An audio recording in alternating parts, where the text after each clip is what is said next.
Good day, everyone. I am Ariel Nolin Igayoso from Jose Rizal University, your student nurse for today. I will be performing the bag technique and care and dressing of the wounds.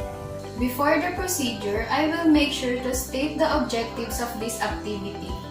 By stating the objectives, the client will be informed what we are going to do in this procedure and then the goals that needs to be met.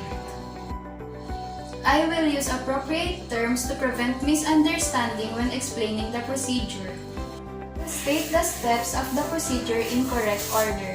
This is to ensure that the steps are done accordingly and also to participate the client and the family members.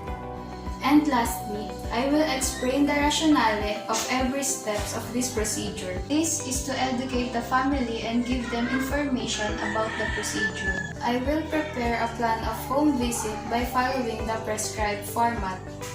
It is to determine the wellness and risk of our client and also the people in the society. I will also identify the client properly. This is to know the full medical condition and also the history of the client. It can also provide the treatment that they needed. Good day, everyone. I am Ariel Nolin Igayoso from Jose Rizal University, your student nurse for today. I will be performing the bag technique and care and dressing of the wounds. The purpose of bag technique is to help the nurse in infection control and also allows the nurse to give care efficiently. The purpose of care and dressing of the wound is to protect the wound from microbial contamination and also to protect the wound from mechanical injury. I will place the bag on a table or any flat surface and take the plastic lining in a flat surface or work area. This is to provide a non-contaminated work area or field. Place the bag and also put the strap or handle of the bag under the bag.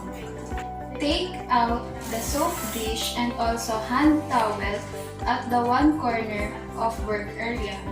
This is to prepare for hand washing. I will do a hand washing to prevent the spread of possible microorganisms or infection from one care provider and also to the client.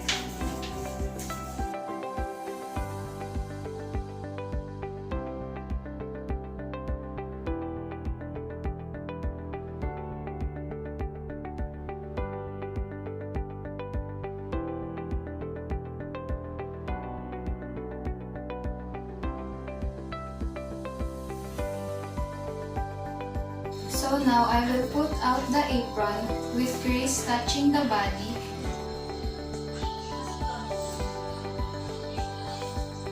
And neatly tie the strap at the back. And gently slide it into your neck. This is to protect the nurse's uniform from being contaminated. Put out the things that needed in the specific case and place it on the one corner of work area to have them readily accessible.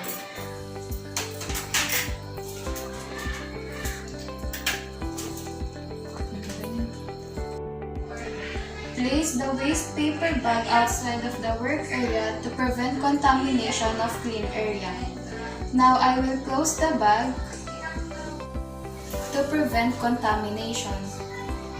So now I will proceed to the nursing care or treatment.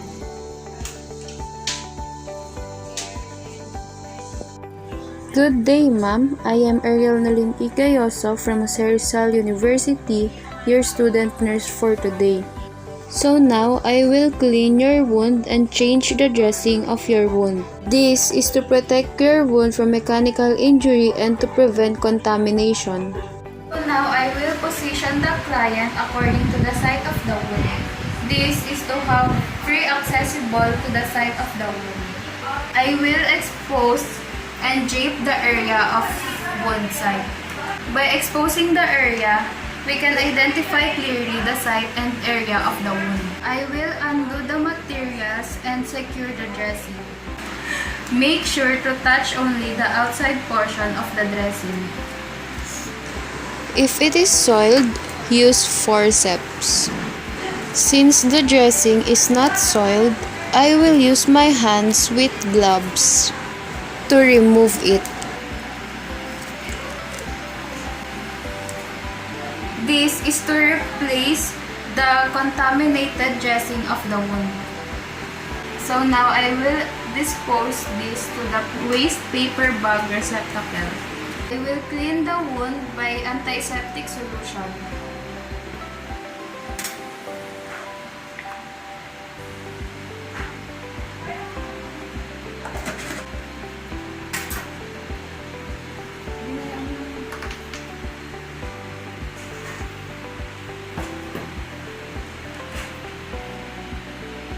In cleaning the wound, you have to start from incision then away from it.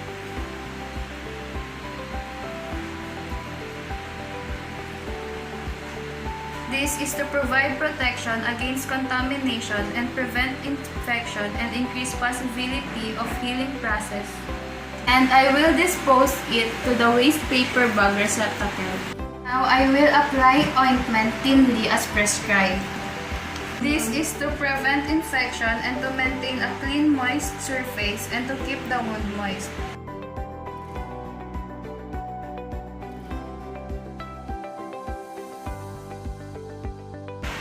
And I will dispose it to the waste paper bag receptacle.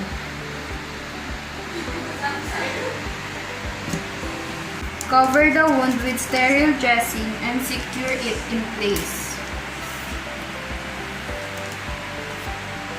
Since the dressing is large, I will cut it.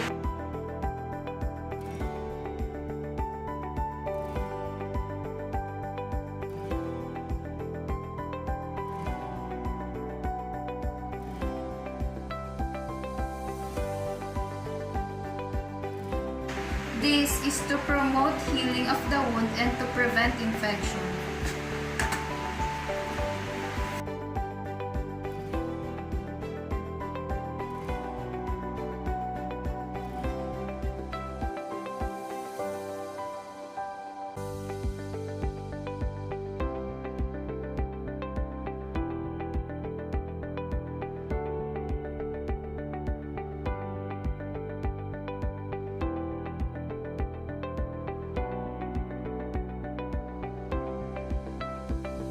So now I will arrange the client's clothing to make her comfortable.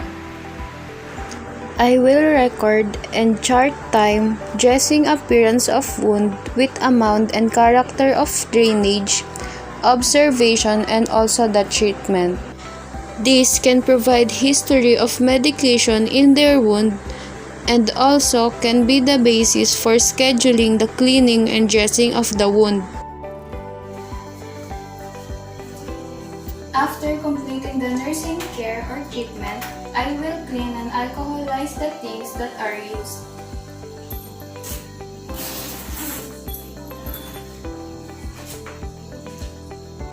Alcoholize the things used can protect the care provider and prevent spread of infections or microorganisms to others. I will do a hand washing to prevent the spread of possible microorganism or infection from one care provider and also to the client.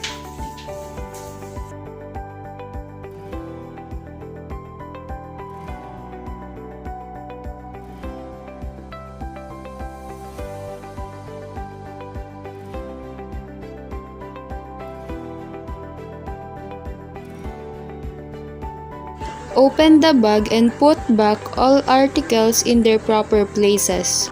This is to promote well-organized of equipment and to maintain cleanliness. So now I will remove the apron, folding away from the body. This is to prevent from cross-contamination and spread of microorganisms. And lastly, I will place it on the bag. ask the client to dispose the paper receptacle. So now I will place the plastic lining and place it on the bag to leave the area clean.